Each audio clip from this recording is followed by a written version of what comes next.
ask Matthew Wittmer if he would come up right now, and also Miss Helen Marie Taylor, if she could come up on the stage. Can you manage that without help? Oh, yeah. Okay. For those that were at the symposium yesterday,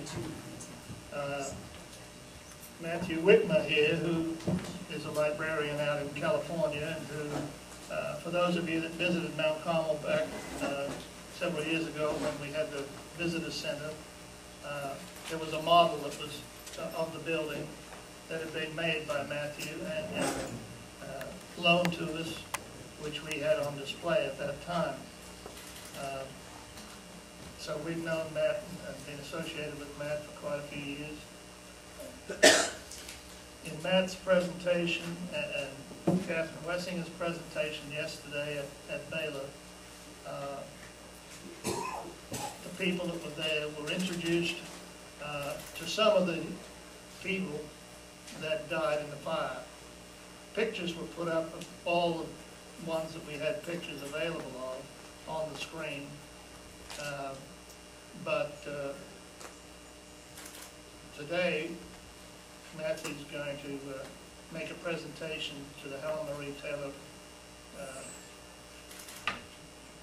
to the museum, but for the display upstairs of the 1993 situation, the Mount Carmel site, and the events that went on out there. So I'll turn it over to Matthew. Thank you, Clyde.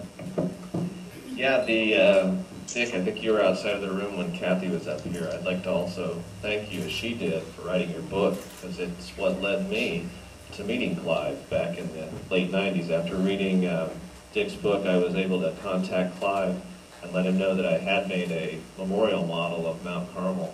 And so that's how I was initially connected. After talking with his mother, Edna, many times, I was able to go out to the property. So the event that Gordon, Clive, and Kathy spoke about yesterday was really something else. It was just sort of the tip of the iceberg of seeing information from people that have been studying and researching this event for the last 2 decades. And I want to thank Kathy for actually asking me to consider putting together a composite photo for her presentation, so that when she spoke about her work with the Oral History Project, with the Branch Davidians that she's interviewed for her book, there would be a visual that would be representative of the entire community. So we worked really hard to come up with a composite picture that would have as many of the photos as we could find. So today, I'm happy to say that we can present a version of that that's on a canvas right here to the Helen Marie Taylor Museum that can go in the upstairs Mount Carmel room, and it can be displayed with all the other information there. So that's what this... May I unveil it? You may unveil it.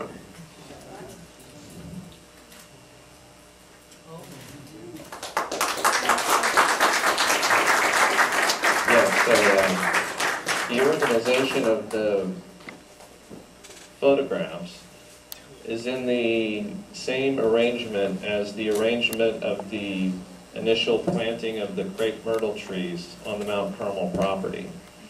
And for photographs of people that we could not locate, we've positioned a name stone rubbing of the name stones that are at Mount Carmel in substitution for their photograph. And this chart, I can also suggest, can be updated. So if you know of a photograph from anyone who is not included on this chart, send it our way, and we can update that online. And the picture will also be on the website that I maintain called stormbound.org, where I have a page dedicated to the visual history of the Mount Carmel property.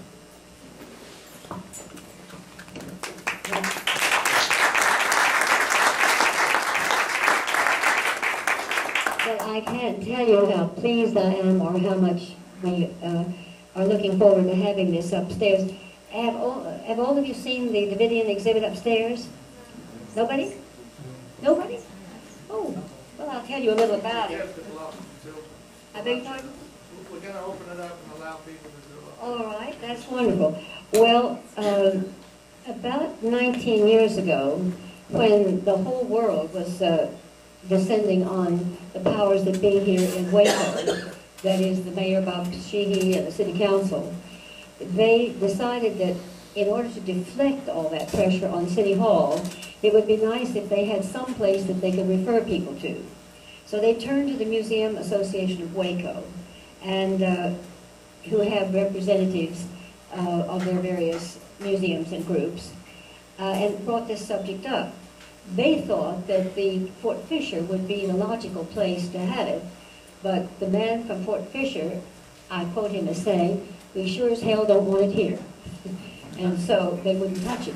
Well, the woman who was representing us said, "We are the history of Waco, and we would like very much to have it." And so from that time on, we were scheduled to find space for it and did. And the Cooper Foundation was approached so that they would pay for the cases. And the Museum Studies Department at Baylor, the director and his students put it together. And with the generous help of the Texas collection people who have lots of materials to choose from, they put together the exhibit, largely what you will see. This was the caveat from the city council and the mayor. It couldn't have anything in it that was controversial. Can you imagine having an exhibit on the Davidians and not being controversial? Well, to the extent that they could, they did. It tells a kind of history of the Davidians, beginning with Mr. Hutter, was it? And then the Rodens, and then George Roden and David Howell, Vernon Howell, David Koresh. And it sort of lays it out. But when you wonder why more is not said about certain aspects of it, that's why.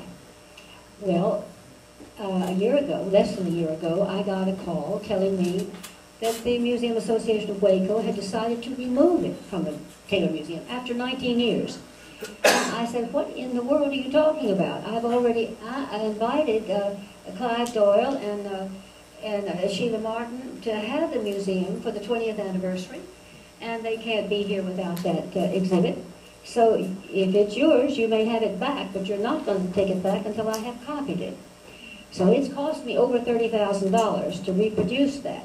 And our William Burney, who is our longtime security, maintenance, and building man here, has, in fact, now you know, the good Lord's in his heaven, right? We all know that. After I got over being shocked, and then angry, and determined, the hand of God was up there. Guess what? Once they take it out and I've copied it, I don't have the caveat that it can't be controversial.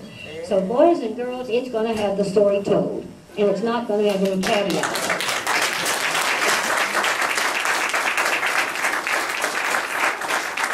And if you haven't seen the museum, we've had visitors from 39 states and 14 foreign countries. And they did not come to the Helen Marie Taylor Museum of the Life and History of Waco to see the Constitution exhibit or the Cotton Palace exhibit or some of the other things that we have that are interesting. They came to see the Davidian exhibit. And the whole world is still interested in the Davidians. But what was a shock to them when they got here to see the Davidian exhibit was to find that back to back with it was a great constitutional exhibit that had the Bill of Rights right back to back with it. It pointed up all of your constitutional rights violations.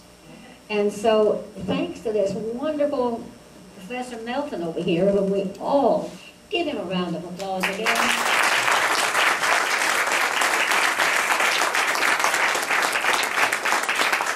Professor Melton has lifted this to a new, what do I say, Professor Melton?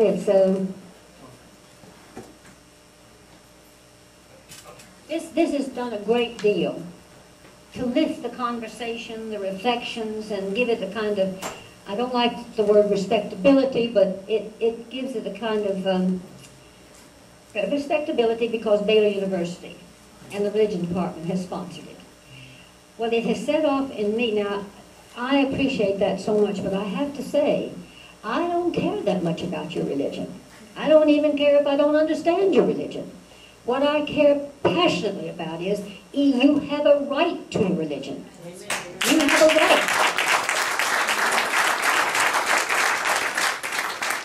And I know Mr. Reeves has said in one of the films that I've seen is that these people are different from us, and they know more about the Bible, and they have a different cultural, religious life. So what? I mean, that's what America is all about. And I'm very proud to claim kin to James Madison. And he spent his entire life preoccupied with trying to give all of us our freedom of conscience and freedom of religion. And many people don't know, but that James Madison is a direct descendant of the man who gave us the first consolidated English language and the first English Bible translated from the original Hebrew. And that's William Tyndale. William Tyndale was burned at the stake, you Davidians, in 1536 for the terrible crime of translating the Bible from the original Hebrew into his newly consolidated English language. And thank heavens, Shakespeare's nurse brought him up on the Tyndale Bible, so all of Shakespeare's plays are in Tyndale English. And if we didn't attract the attention of the world to the English language through our English Bible, we certainly got them through Shakespeare.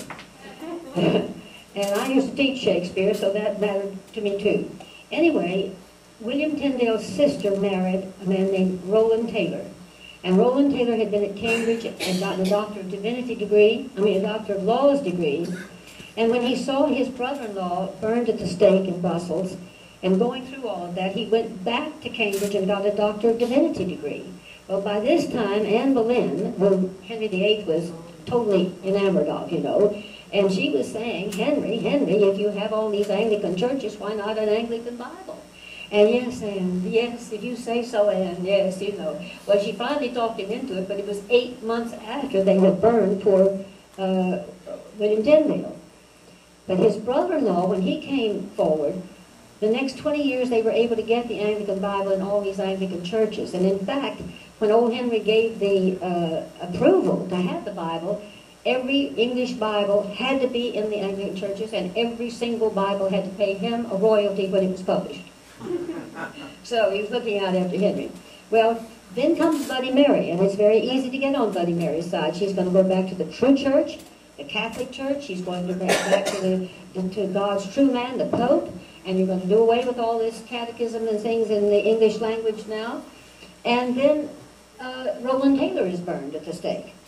He has 9 children, and he lived in Hadley, and Mary made every man, woman, and child in the village come out to see their minister being burned at the stake, and that included his wife, Margaret Tyndale, and their 9 children. And he wanted to give each child a paternal blessing, so he reached out on their heads. But the little boy, Thomas, the youngest one, they had to put him on a horse so he could reach out on the horse's neck for his father to reach him. Well, he tells his wife, God bless her, that God will provide, and that he wants her to remarry a good man who will help her bring up those 9 children, and she does. He steps in, they have a stake and a big iron pot, and they require him to step in that pot full of oil, bind him at the waist, faggots all around the pot, and after he has blessed his children and spoken to all of his townspeople, they light the faggots, and he begins to recite the prayer of the Psalms in English. And this so infuriates one of the jailers that he has a halberd, and he hits him across the head here, and the blood is coming down over his eyes. And he looks at the man and says, is this not enough? He's willing to be burned, boiled, and still he is going to remain faithful to that faith. You know, this is not new. We've paid fearful prices for this. And Mr. Melton, Professor Melton, we must not let this get lost in the shuffle. It is another hand that's being dealt that comes right on down. Now, that Thomas Taylor has a son, James Taylor, that we call him the first. He comes to Caroline County, Virginia in 1630, the place I own, and he's married to 2 women.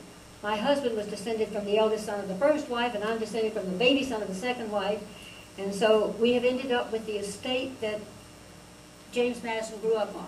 We have the little museum house, if you ever come to Orange, Virginia, that is the ancestral home of both James Madison and Zachary Taylor. Most people don't know that they were second cousins, that they had the same great-grandparents.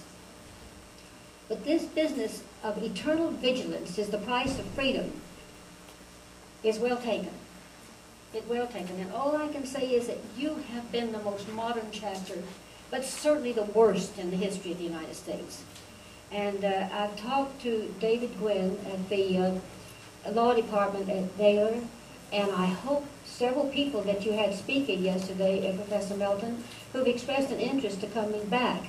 And possibly next year we might hope to do the same thing. If the law department at Baylor could concentrate on the violations to your constitutional rights that's involved in all of this, and have the law school behind it, then the next day we can meet here again like we're doing. And, yes. Good idea. Good idea. Very good idea. But you run into some interesting little things you hadn't counted on. When I talked to David Gwynn, who is the constitutional lawyer in the law department, he said to me, "Did you know that I have been representing the 4 families of the 4 ATF agents?" And I said, "No, I didn't know that." But I know here in this room, some years ago, we had a 2-day seminar on the study of the founding documents having to do with religion and the Supreme Court. And we had a justice of the Texas State Supreme Court, a man named Raul Gonzalez here. And he spent a whole day bringing us up to date on every case that has ever reached the United States Supreme Court having to do with a religion. So I thought he'd be great.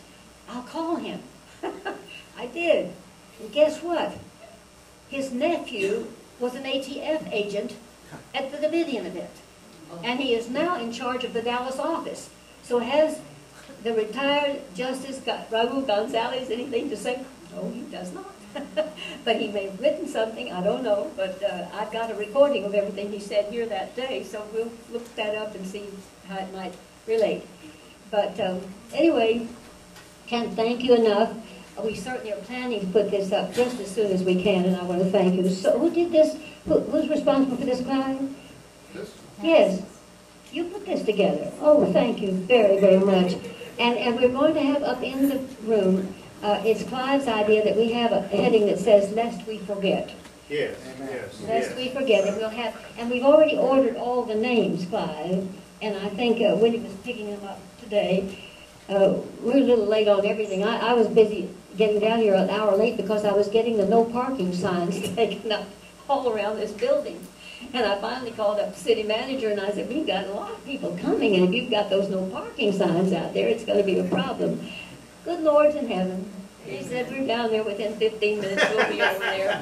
And I said, "You've either got to let me put sacks over them, or you got to take them away, but I don't want to get in jail when I'm supposed to be here greeting all the people." So anyway, they took all the signs down. Now, another thing that happened yesterday, after lunch, I saw Professor Melton, and who's this darling girl that was just here? Where is she? I said, "What are you going to do with all those box lunches that are left over?" And he said, "Well, I don't know." And I said, "How about giving us those box lunches for the museum tomorrow?" He said, "Well, okay." And so he got this woman. So the ice box in there is stacked full of box lunches. Some of you do not have ham, but we have a lot of turkey. And not only that, she has brought extra turkey today and ingredients for that. Now, you don't tell Sheila that I told you, but she doesn't even want me to serve anything that's not ham biscuit. But all of the a lot of you are not allergic to ham biscuits, or your religion does not preclude it, so you just have to be nice. Excuse me. But We don't serve it very I often. know she doesn't even want it here to be served, but I don't know, maybe you'll have to go outside and eat your ham. No, we have plenty of food. We have turkey ham. Turkey ham? All right, all right. So, but you'll know it's not her fault that you've got ham out there, that's my fault. I'm a beggar. Well, Now, don't leave here without going to see your, the constitutional exhibit. We have some remarkable things in there. The only known silk embroidered vest of George Washington's, and all of the documents that are there now as copies were the originally. The original ratification of the United States Constitution by Virginia, the letter from Washington, the moment he heard that it had been ratified by Virginia, he writes a letter and his vest buttons are just popping off. He says, all of Alexandria is in a state of excitement and fireworks are going off, and Mr. Wise has provided as magnificent a dinner as he could and invited the male members of the family, to which they're going. And he said, and we quaffed our ale to the melody of federal guns. And then he tells about that they will recommence on Monday with fiddling and dancing for the benefit of the ladies. So they did not leave us out in that. And he tells about Patrick Henry, who says he is going to give it every opposition within his power, but if he does not succeed, he will acquiesce with good grace. Now, my lawyer here in town made 100 or more copies for you of the Washington letter, and another of the Who Am I exhibit here. And they've gotten lost in the shuffle. I have no idea where they are, but if I can find them before the day is out, I'll have you a copy of each. What I do have for you is the interview of Pat Robertson of Mr. McNulty. Is he the one who did the Waco a new? Yes. Huh? Waco what? A new revelation? New revelation. Waco a new revelation. And so again, good Lord's in heaven, somebody delivered that here day before yesterday. I saw it for the first time. I've known Pat for years, and there again, you see, I am an Episcopalian, I guess you'd say, hot pot or whatever I am. But I was the national chairman for the draft Pat Robertson for President Committee. And I was serving as that until Ronald Reagan sent me to the United Nations to be our representative there. Then you had to retire because you couldn't be politically involved in anything. But I've known Pat for years. I called up his secretary and I said, did you put that tape out? She said, no, but Pat knows about it, and you're very welcome to it if you can find out who put it out. Don't you know the man that did it is in Fort Worth?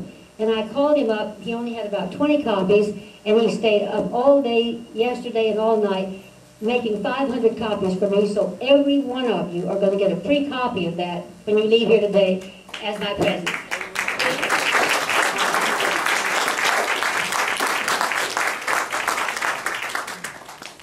Sheila, can you come up for just a second?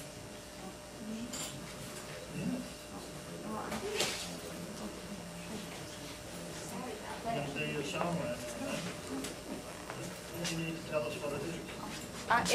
It's Come up here. called this a YouTube. Come up and use the mic. And use that mic. I told her I was going to make her practice on it now. It's just that it's a YouTube. No. Explain what it is. All right then. I had planned on it just being turned on. Sheila, Yes, speak into that ma'am. I mic. thought that's what I was doing. When she gets through explaining, and On the mic. Speak into the mic. We can't hear you. when Sheila gets through explaining what she's got planned, Can't hear you either. we are going to have Yeah. the reading of the names. So after the playing of this music, then we will have the reading of the names, and then you have another piece of music, and then lunch. So bear with us. All right. The situation was only to go from here to the music. But Mike, this is we don't- something many years ago, I saw this music that I thought was wonderful. And I've Speak been into it, trying, honey. You can hear it once you're doing it. okay, I've been trying very hard to get it to her. So Kimmy has been very sweet to help us. She wanted to be very legal, not take it off the internet. So we very appreciative of all she's done. She stayed up to 4 o'clock in the morning. She's a very sweet girl. Thank you very much.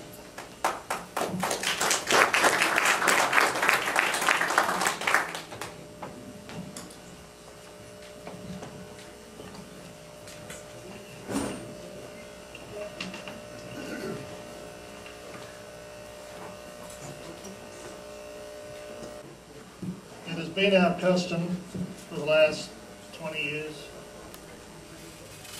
to read the names of those that died. We try to read them as close to the time that it happened, as far as the daytime. And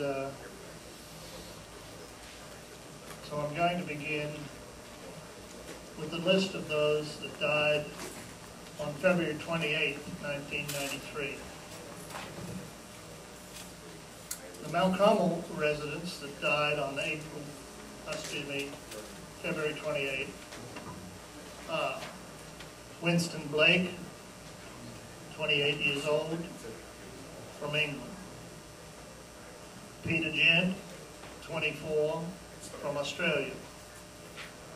Peter Hipsman, 28, an American. Perry Jones, 64, an American. Michael Schroeder, 29, American. And J. Dean Wendell, 34, American. Also on February 28th were 4 ATF agents: Conway LeBleu, Todd McKeon, Robert Williams, and Stephen Willis.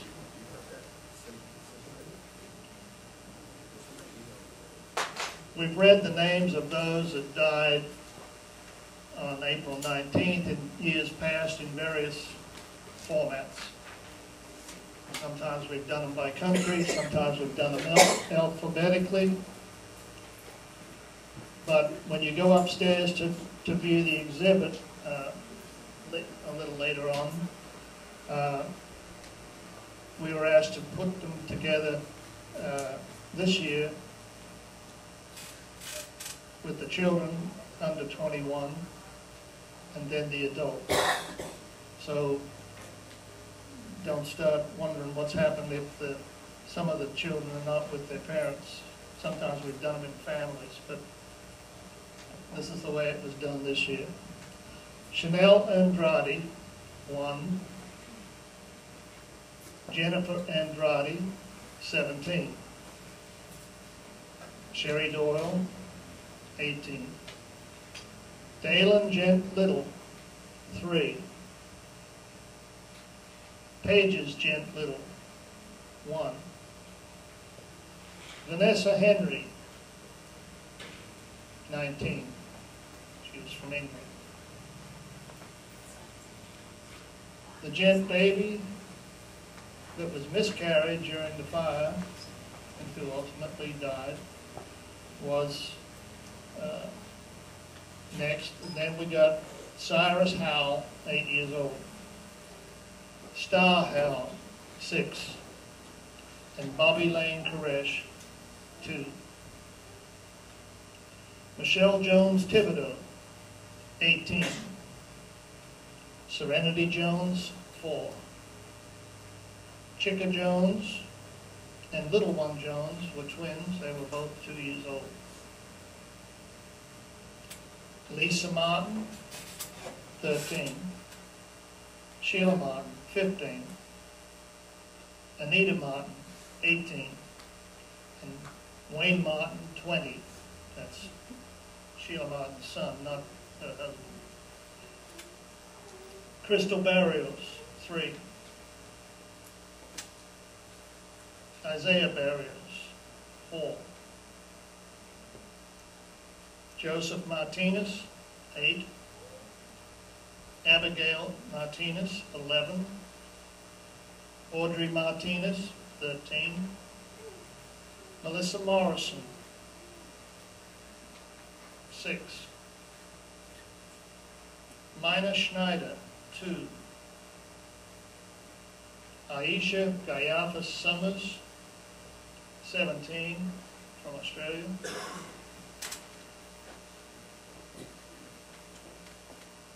Gayafas baby that was miscarried during the fire. And Startle Summers, 1. Rachel Sylvia, 12 years old. Hollywood Sylvia, 1 year old. That's all of the children under 21. The adults that died on April 19th are Catherine Andrade, 24. She was the mother of Chanel. George Bennett, 35, British subject. Susan Benton, 31, a British subject. Mary Jean Borst, 49. Beverly Elliott, 30, British subject. Yvette Fagan, 32, British subject. She was the wife of Livingston Fagan.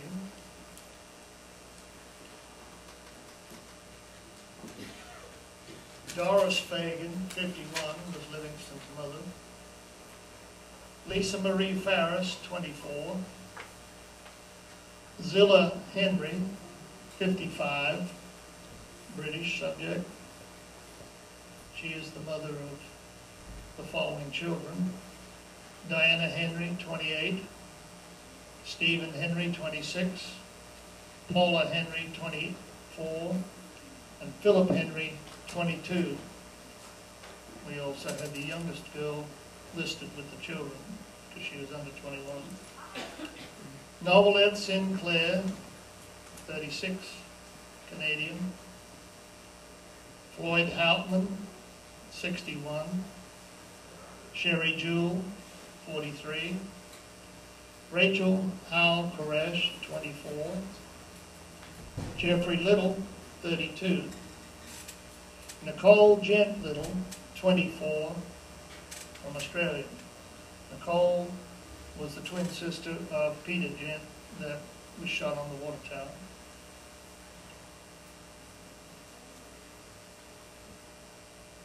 Livingston Malcolm, 26, British subject. Diana Martin, 41, British subject.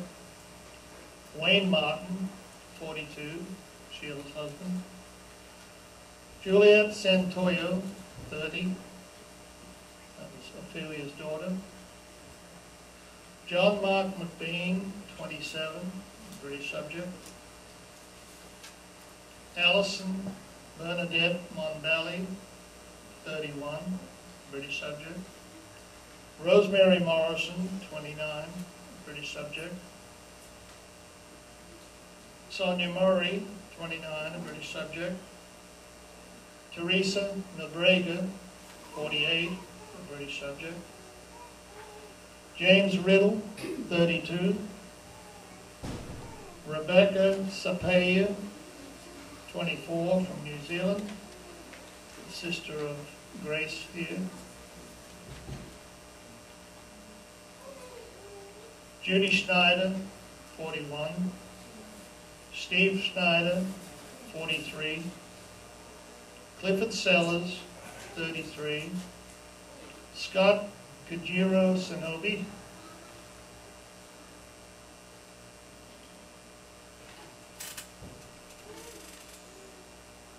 35. And Floricida Sanobi, 34, were the parents of Crystal and her sister that's with us today.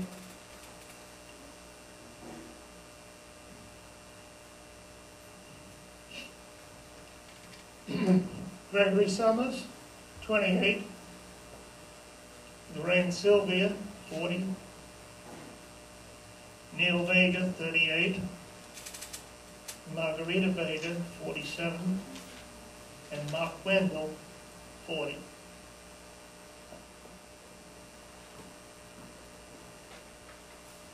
As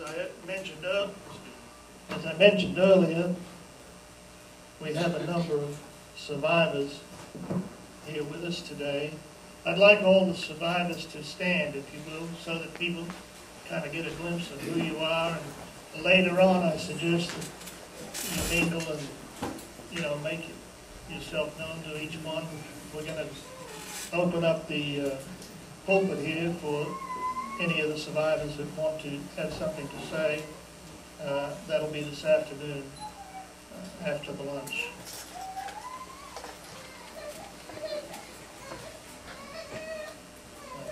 the one that didn't stand up. Karen? Okay. Didn't want to leave anybody out. Usually when I read the names or reading the names of those that died or the ones that have survived, somebody always reminds me I forgot somebody. So hopefully I didn't leave anybody out today. Pam Zorn has a song, correct, that you want to play. We're going to have that song at this point, and then we will take a break for lunch. Sheila has prepared food. As Ms. Taylor said, she's got some lunches left over from Baylor yesterday. I'm sure there's some other people that have donated some food, so we thank you all for the effort you've put into feeding this crowd. I was a little worried the other day that Sheila might not have enough for everybody because somebody was saying there was going to be 200 people here. I haven't counted you all, but when you go upstairs to the exhibit, there's a book you need to sign. Oh, is it upstairs or downstairs? Upstairs in the room, please write in that book. And if the children are doing it, please ask them to write and not just make, scribbles in it. It's a very interesting book.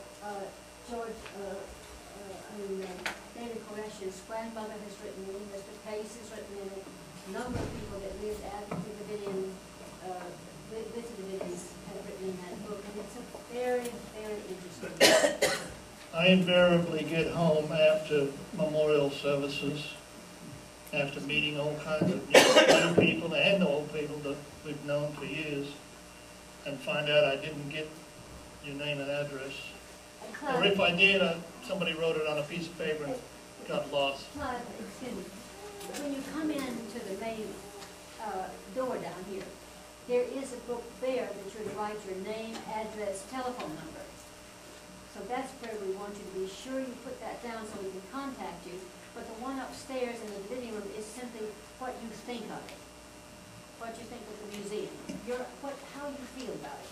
But the one down here is the information of how we can be sure who was here today and how we can get in touch with you. I sent out notices through the mail. Everybody says, why don't you do email? I don't like email. I don't like texting. I send out snail mail because I collect snails. But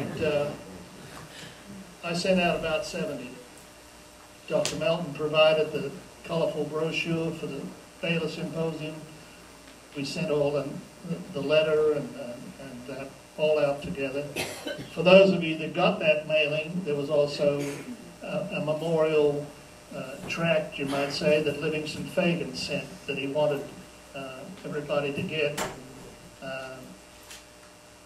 So if you didn't get one, if you didn't get an invitation today, it's probably because we don't have your address. And there's some extra ones out in our little box that has brochures, some extra ones there. Did you bring some, Professor Melton? I followed him to his car one night. Not everything he had that night anyway. Miss Taylor is a stalker.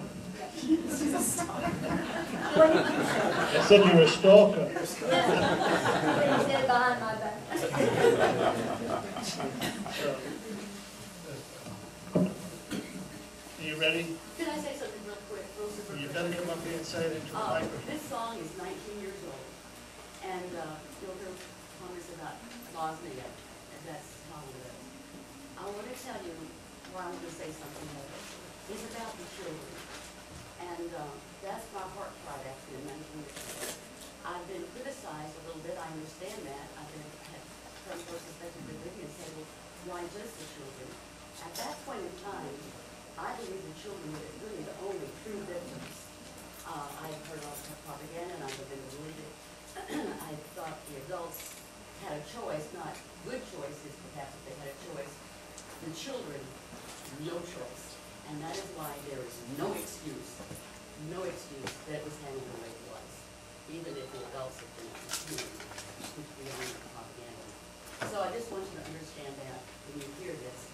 Also, I wrote something one time, and I want to give you a really brief thing about this, that here in this city, in the shadow of so many church meetings. Where was love? Where has the love been for people that we don't understand, disagree with, those of us who are Christians especially? Where was the love? Not even Red Cross, but okay.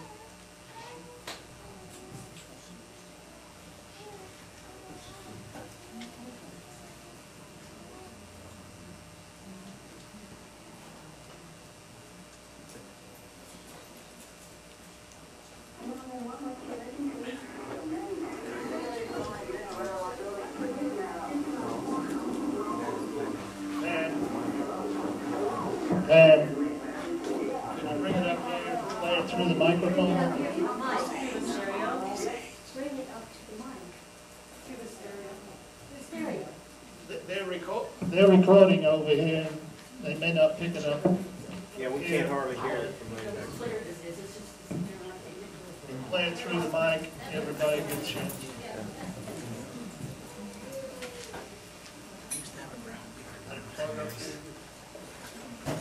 Could you tell us what to do? Could you tell us, could you guide us on what we should be doing? Yeah, we recorded everything from the beginning. But I mean this, how should they set that up? How should Oh, they thank set you. it Yeah, up? they did. Basically, she said, how should they record this song? Should They're gonna do it now. They're gonna do it right now And with that the will, microphone. and that will do it? Huh? That will do it? radio, we want to ask. We'll do it in a second. Get set up.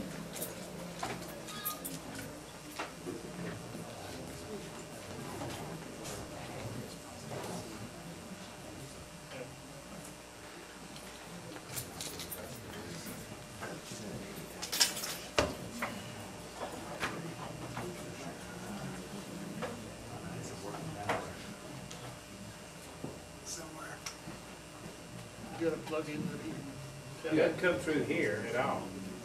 We don't have anything to do with it. You just gotta get electricity. Yeah, I need power. Down here. Yep. Clyde, who was responsible for that earlier Okay, they just have him projection on the television put the screen? microphone up to that speaker. Huh? Sheila?